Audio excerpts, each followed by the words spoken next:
Welcome to Deepika mom kitchen. ಎಲ್ಲರಿಗೂ ನಮಸ್ಕಾರ. ನಾನು ಪವಿತ್ರ. ಇವತ್ತಿನ ರೆಸಿಪಿ ಮಂಡಕ್ಕಿ ಮಸಾಲ ಪುರಿ ಮಾಡೋದು ಹೇಗೆ ನೋಡೋಣ. ತುಂಬಾ ಈಸಿಯಾಗಿ ಕ್ವಿಕ್ಕಾಗಿ ಮಾಡ್ಕೋಬೋದು. ಟೀ ಟೈಮಲ್ಲಂತೂ ತುಂಬಾ ಪರ್ಫೆಕ್ಟ್ ಆದಂಥ ರೆಸಿಪಿ. ಬನ್ನಿ ಈಗ ಹೇಗೆ ಮಾಡೋದು ಅಂತ ನೋಡೋಣ. ಮಾಡೋದಕ್ಕೂ ಮುಂಚೆ ಯಾರೆಲ್ಲ ನಮ್ಮ ಚಾನಲ್ನ ಹೊಸ್ದಾಗಿ ನೋಡ್ತಾ ಇದ್ದೀರಾ ಪ್ಲೀಸ್ ಸಬ್ಸ್ಕ್ರೈಬ್ ಮಾಡ್ಕೊಳ್ಳಿ, ಬೆಲ್ ಬಟನ್ನ ಕ್ಲಿಕ್ ಮಾಡೋದನ್ನ ಮರಿಬೇಡಿ. ಈ ಮಂಡಕ್ಕಿ ಮಸಾಲ ಪುರಿ ಅಂತೂ ತುಂಬಾ ಚೆನ್ನಾಗಿರತ್ತೆ. ಇದನ್ನು ಮಾಡಿ 15 ದಿನ ಸ್ಟೋರ್ ಮಾಡಿ ಕೂಡ ಇಟ್ಕೊಬೋದು. ಬನ್ನಿ ಈಗ ಹೇಗೆ ಮಾಡೋದು ಅಂತ ನೋಡೋಣ. ಸ್ಟವ್ ಮೇಲೆ ಒಂದು ಬಾಣಲಿನ ಇಟ್ಕೊಂಡಿದ್ದೀನಿ. ಬಾಣಲಿ ಸ್ವಲ್ಪ ಬಿಸಿ ಆದಮೇಲೆ ಒಂದು 5ರಿಂದ 6 ಸ್ಪೂನ್ ಎಣ್ಣೆನ ಹಾಕ್ಕೊಂಡಿದ್ದೀನಿ. ಎಣ್ಣೆ ಸ್ವಲ್ಪ ಬಿಸಿ ಆದಮೇಲೆ ಒಂದು ದೊಡ್ಡ ಸ್ಪೂನಲ್ಲಿ 1.5 ಸ್ಪೂನಷ್ಟು ಸಾಸಿವೆನ ಹಾಕ್ಕೊಂಡಿದ್ದೀನಿ. 1 ಸ್ಪೂನ್ ಜೀರಿಗೆನೂ ಕೂಡ ಹಾಕೋತಾ ಇದ್ದೀನಿ. ಜೀರಿಗೆ ಸಾಸಿವೆ ಎರಡೂ ಚಿಟಪಟ ಅಂತ ಸಿಡಿದ ಮೇಲೆ ನಾನು 1 ಕಪ್ಪು ಕಡಲೆ ಬೀಜನ ತೊಗೊಂಡಿದ್ದೀನಿ. ಕಡಲೆ ಬೀಜನ ಜಾಸ್ತಿ ಹಾಕ್ಕೊಂಡಷ್ಟು ತುಂಬಾ ಚೆನ್ನಾಗಿರುತ್ತೆ. ಈ ಮಂಡಕ್ಕಿ ಮಸಾಲ ಪುರಿಗೆ ಕಡಲೆ ಬೀಜ ಕಡಲೆ ಎಲ್ಲ ಜಾಸ್ತಿ ಇದ್ದಷ್ಟು ತುಂಬ ಚೆನ್ನಾಗಿರುತ್ತೆ. ಕಡಲೆ ಬೀಜನ ಇವಾಗ ಒಂದು ಅರ್ಧ ಫ್ರೈ ಮಾಡ್ಕೊತಾ ಇದ್ದೀನಿ. ಸ್ವಲ್ಪ ಫ್ರೈ ಆದಮೇಲೆ ನಾನು ಬೆಳ್ಳುಳ್ಳಿನ ಜಜ್ಜಿ ಇಟ್ಕೊಂಡಿದ್ದೆ. ಸಿಪ್ಪೆ ಜಾಸ್ತಿ ಬಿಡಿಸೋದಕ್ಕೆ ಹೋಗಬಾರ್ದು, ಲೈಟಾಗಿ ಬಿಡಿಸಿ ನಾನು ಜಜ್ಜಿ ಇಟ್ಕೊಂಡಿದ್ದೆ. ಜಜ್ಜಿದೇನೆ ಹಾಗೆ ಹಾಕ್ಕೊಂಡ್ರೆ ಬೆಳ್ಳುಳ್ಳಿ ಸಿಡಿಯೋ ಚಾನ್ಸಸ್ ಇರುತ್ತೆ, ಅದಕ್ಕೋಸ್ಕರ ಜಜ್ಜಿ ಹಾಕ್ಕೊಂಡಿದ್ದೀನಿ. ಗೋಲ್ಡನ್ ಕಲರ್ ಬರೋ ತನಕ ಫ್ರೈ ಮಾಡ್ಕೋಬೇಕು. ಕಡಲೆ ಬೀಜ ಮತ್ತು ಬೆಳ್ಳುಳ್ಳಿ ಎರಡನ್ನೂ ಗೋಲ್ಡನ್ ಕಲರ್ ಬರೋ ತನಕ ಫ್ರೈ ಮಾಡ್ಕೋತಾ ಇದ್ದೀನಿ. ಎರಡು ಚೆನ್ನಾಗಿ ಫ್ರೈ ಆದಮೇಲೆ ನಾನು ಯಾವ ಕಪ್ಪಲ್ಲಿ ಕಡಲೆ ಬೀಜ ತೊಗೊಂಡಿದ್ನೋ ಅದೇ ಕಪ್ಪಲ್ಲಿ ಹುರ್ಗಡ್ಲೆನ ತೊಗೊಂಡಿದ್ದೀನಿ. ನೀವು ಹುರ್ಗಡ್ಲೆ ಮತ್ತು ಕಡಲೆ ಬೀಜನ ಜಾಸ್ತಿ ಕೂಡ ಹಾಕ್ಕೋಬೋದು. ನಿಮಗೆ ಕ್ವಾಂಟಿಟಿ ಎಷ್ಟು ಮಾಡ್ಕೋತೀರಾ ಅಷ್ಟು ನೋಡಿಕೊಂಡು ಹಾಕ್ಕೊಳ್ಳಿ. ಒಂದು 10ರಿಂದ 12 ಒಣಗಿದ ಮೆಣಸಿನ್ಕಾಯಿನ ಕಟ್ ಮಾಡಿ ಹಾಕೋತಾ ಇದ್ದೀನಿ.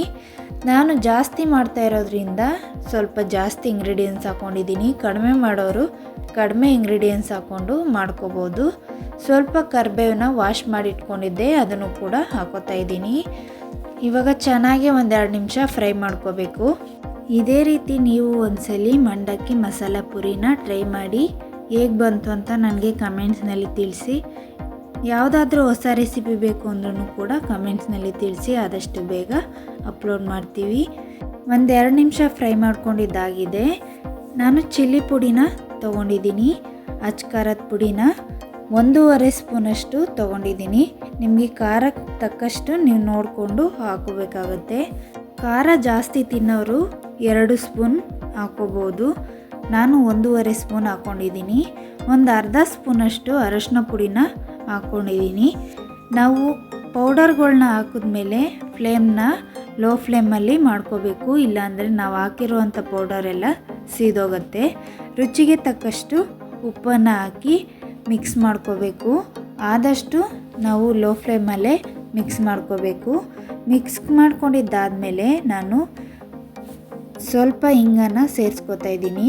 ಹಿಂಗೆ ಹಾಕೋದ್ರಿಂದ ಫ್ಲೇವರು ಮತ್ತು ಟೇಸ್ಟ್ ಎರಡು ಚೆನ್ನಾಗಿರುತ್ತೆ, ಅದಕ್ಕೋಸ್ಕರ ಹಿಂಗು ಒಂದು ಸ್ವಲ್ಪ ಹಾಕ್ಕೊಂಡಿದ್ದೀನಿ. ಹಿಂಗೆ ಹಾಕಿ ಮಿಕ್ಸ್ ಮಾಡಿಕೊಂಡು ನಾನು ಮಂಡಕ್ಕಿನ ತೊಗೊಂಡಿದ್ದೀನಿ. 1-2 ಬೌಲಷ್ಟು ತೊಗೊಂಡಿದ್ದೆ ನಾನು. ಇವಾಗ ಮಂಡಕ್ಕಿನ ಹಾಕ್ಕೊಂಡು ಮಿಕ್ಸ್ ಮಾಡ್ಕೋತಾ ಇದ್ದೀನಿ. ನೋಡ್ತಾ ಇರ್ಬೋದು, ಲೋ ಫ್ಲೇಮಲ್ಲೇ ಇಟ್ಕೊಂಡು ನಾನು ಮಿಕ್ಸ್ ಮಾಡ್ಕೋತಾ ಇದ್ದೀನಿ. ಹೈ ಫ್ಲೇಮಲ್ಲಿ ಇಟ್ಕೊಂಡು ಮಿಕ್ಸ್ ಮಾಡೋದಕ್ಕೆ ಹೋಗಬೇಡಿ. ಚೆನ್ನಾಗಿ ಒಂದ್ಸಲಿ ಮಿಕ್ಸ್ ಮಾಡ್ಕೋತಾ ಇದ್ದೀನಿ. ನಾನಿಲ್ಲಿ ಉಪ್ಪು ಕಡಲೆಪುರಿನ ತೊಗೊಂಡಿದ್ದೀನಿ. ನೀವು ಬೇಕಿದ್ರೆ ಸಪ್ಪೆ ಕಡಲೆಪುರಿನೂ ಕೂಡ ತೊಗೋಬೋದು. ಉಪ್ಪು ಕಡಲೆಪುರಿ ಹಾಕ್ಕೊಂಡಿರೋದ್ರಿಂದ ನಾನು ಮತ್ತೆ ಉಪ್ಪು ಹಾಕೊಳ್ಳೋದಕ್ಕೆ ಹೋಗಿಲ್ಲ, ಆವಾಗಲೇ ಉಪ್ಪು ಹಾಕ್ಕೊಂಡಿದ್ದೆ. ನೀವು ಉಪ್ಪು ಹೆಚ್ಚು ಕಡಿಮೆ ನೋಡಿಕೊಂಡು ಹಾಕೋಬೋದು.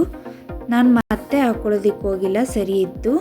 ಇವಾಗ ಚೆನ್ನಾಗಿ ಒಂದ್ಸಲಿ ಮಿಕ್ಸ್ ಮಾಡ್ಕೋತಾ ಇದ್ದೀನಿ. ನೋಡ್ತಾ ಇರ್ಬೋದು ಯಾವ ರೀತಿ ಬರ್ತಾ ಇದೆ ಅಂತ. ಈ ರೀತಿ ಚೆನ್ನಾಗಿ ಮಸಾಲೆ ಎಲ್ಲ ಮಂಡಕ್ಕಿಗೆ ಕೂತ್ಕೋಬೇಕು, ಆ ರೀತಿ ಮಿಕ್ಸ್ ಮಾಡ್ಕೊಂಡಿದ್ದಾಗಿದೆ. ವಿಡಿಯೋನ ಮಧ್ಯೆ ಸ್ಕಿಪ್ ಮಾಡ್ದೇನೆ ಫುಲ್ ವಿಡಿಯೋನ ನೋಡಿ ನಮ್ಮ ಚಾನಲ್ಗೆ ಸಪೋರ್ಟ್ ಮಾಡಿ. ನೋಡಿದ್ರಲ್ಲ ಮಂಡಕ್ಕಿ ಮಸಾಲ ಪುರಿನ ಎಷ್ಟು ಸಿಂಪಲ್ಲಾಗಿ ಮನೆಯಲ್ಲೇ ಮಾಡ್ಕೋಬೋದು ಅಂತ. ಸಂಜೆ ಟೀ ಟೈಮಲ್ಲಂತೂ ಈ ರೀತಿ ಮಾಡಿಕೊಂಡ್ರೆ ಮಂಡಕ್ಕಿ ಮಸಾಲ ಪುರಿನ ತುಂಬಾ ಚೆನ್ನಾಗಿರುತ್ತೆ. ನೀವು ಒಂದ್ಸಲಿ ಇದೇ ರೀತಿ ಟ್ರೈ ಮಾಡಿ, ತುಂಬ ಇಷ್ಟಪಡ್ತೀರಾ, ಮತ್ತೆ ಮಾಡ್ತಾ ಇರ್ತೀರ. ನಾನೀಗ ಮಂಡಕ್ಕಿ ಮಸಾಲ ಪುರಿ ರೆಡಿಯಾಗಿದೆ. ಬೌಲ್ಗೆ ಸರ್ವ್ ಮಾಡ್ಕೋತಾ ಇದ್ದೀನಿ. ನಿಮಗೆ ಇಷ್ಟ ಆಗೋದಾದರೆ ಕೊಬ್ಬರಿನೂ ಕೂಡ ಸಣ್ಣದಾಗಿ ಕಟ್ ಮಾಡಿ ಹಾಕೋಬೋದು. ಈ ವಿಡಿಯೋ ನಿಮಗೆ ಇಷ್ಟ ಆಗಿದ್ದರೆ ಲೈಕ್ ಮಾಡಿ, ಶೇರ್ ಮಾಡಿ, ಸಬ್ಸ್ಕ್ರೈಬ್ ಮಾಡ್ಕೊಳ್ಳಿ. ನೆಕ್ಸ್ಟ್ ವಿಡಿಯೋದಲ್ಲಿ ಸಿಗ್ತೀನಿ. Thanks for watching.